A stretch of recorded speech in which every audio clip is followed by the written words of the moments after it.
Hello everyone, welcome to a World of Warships Blitz game, and today's game is in the North Carolina. I seem to have a bit of a stable of tier 7 and 8 ships at the moment that I'm working my way through, so yeah, I'll maybe have to play some different tiers and get some more variety in there. But anyway, here we are on the Haven map with the North Carolina. Now the Haven map is a rather complex map, where choices made by the two sides can make quite a significant difference to the lay of the game. It's certainly not a simple map like any of the centre cap maps, which are relatively, well, sort of, I'm a simple guy, so yeah. Anyway, so what we're doing here is we're heading towards the C cap. We have a destroyer who's taken the D cap. Fortunately, we're managing to get enough bulk heading towards the C cap that, yeah, one of the problems with this map is that it's easy for the teams to get split open or split apart and taken apart piecemeal. So that destroyer that's attempting to take B cap may find that it's going to struggle. It looks like it's turning to the right, smoking up potentially and heading through towards a bit more of security of the wider fleet. This is a good start, you know, as far as the Haven goes for the team coming from the south, and that we've got two caps. So now the idea is to try and capitalise on that. Now obviously we're down one destroyer, so he didn't quite make it out of the cap that he was contesting. And what we're going to do here is, with the North Carolina, start to press slowly into the cap to try and punish those ships for, you know, trying to drive them back essentially and gain an extra cap, and hopefully make good on the losses of our destroyer. There are 3 destroyers on the enemy team. There's one there, Armament, and we are firing HE. Not quite the Monarch, but still, the more we knock off the destroyers, the further away they will stay from the main fleet, which means more opportunity to deal with those torpedoes. Destroyers with high health are quite a threat because they can close in. Here comes his torpedoes, and we take a couple of hits on those, but the other ones run out of range.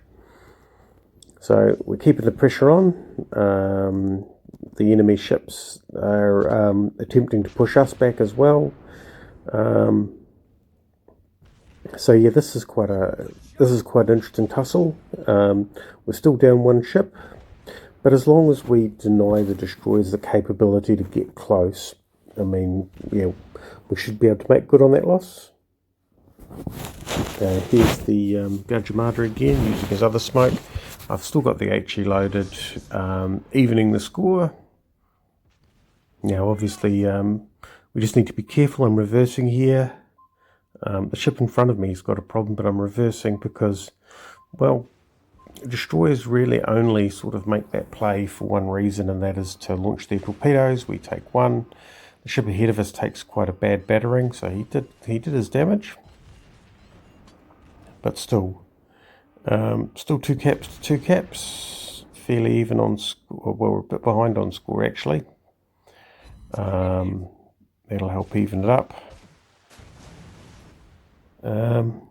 Yeah, and this Nagato, we'll see if we can deal with him. Now with North Carolina, I do find the dispersion isn't quite as good. You know, a lot of my tier 8 battleships, I do buy the historical camo. I just like having that advantage, but with North Carolina I don't. And so I do find occasionally that the shells do scatter a little bit more than, let's say, the Monarch or the Amagi. So it is something I just need to be a little bit careful about. And now what's happening is that, you know, there's been a bit of a standoff, but now that standoff is starting to be resolved with ships starting to drop fairly quickly. Particularly those that have sustained damage through the barrage. So we're now 4 ships to 3 ships. We have 2 destroyers, a battleship which I'm in, and a cruiser. They have heavier ships, battleships and cruisers. Now that destroyer, as long as they don't get themselves into a position where they get too badly damaged, provides us with quite a significant advantage, because those destroyers can actually cause quite a lot of health damage in a short space of time. Although they haven't got much time left, we've got 1 minute and 39 seconds left in the game. 33,000 damage isn't a great deal, but for this sort of standoff game, well, actually, well, that helps, of course. So taking it down to 4 ships to 2. We're still 2 caps for 2 caps, but now we have the advantage. You know, with the 2-to-1 advantage, what it means is that you can start to get ships into positions where they can provide reasonable crossfires. And even with those 2 ships, they are, well, in a fairly bad way for some of them. And we have 1 ship remaining, an Edinburgh Tier 8 British cruiser, which, to be fair, although it's a good ship, it's not a great ship to try and complete a game. It has poor damage potential against battleships, and can struggle against a reasonable cruiser as well. It is very much a dedicated destroyer hunter, and it's been chased quite badly out of the cap. 36 seconds to go. We line him up, and we'll see whether or not we can get some hits. He's weaving and bobbing, and he's at the extreme limit of our range. We try and get him to a point where we can understand his movements. Not enough lead. We might get 1 or 2 tag his tail. No, not even that. So not enough lead, but we're taking the B cap, 4 ships to 2, 4 ships down to 1, 7 seconds remaining, giving us the match. So that is actually quite a reasonable representation of a Haven map.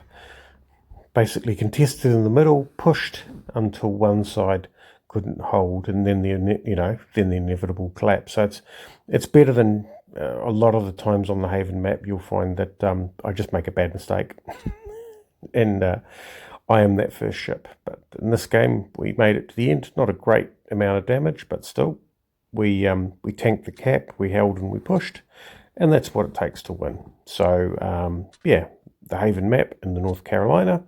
Hope you found that interesting. Thanks for watching, and we'll catch you next time.